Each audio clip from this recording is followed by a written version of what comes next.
According to the latest figures, 195,524 people have now been tested for the virus, and 47,806 have been tested positive. Across the UK, the number of people admitted to hospital with coronavirus symptoms is now 16,702. And of those who've contracted the virus, 4,934 have sadly died. So I say this to the small minority of people who are breaking the rules or pushing the boundaries.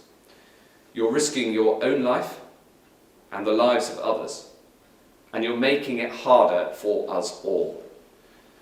We've included exercise as one of the things that you can leave your house to do, because exercise is good for our physical and our mental health.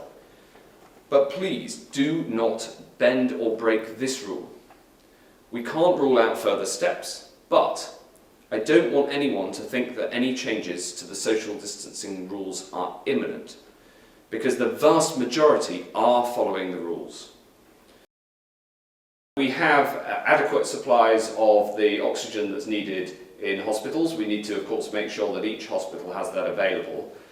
We have had an equipment failure, as I think you referenced, and we therefore had to divert some ambulances. But this is the normal operation of the NHS when there are things like equipment failures. Of course, interest in it is heightened because of the nature of coronavirus.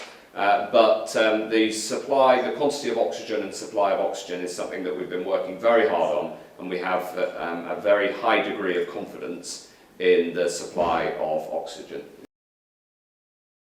And testing in both prisons and care homes has always been on the priority list. So once we moved from containment to delay, if you remember, the categories of testing that we have are clinical care of patients in hospitals, as an absolute category, because that's how we manage the safety and the benefit of that health intervention.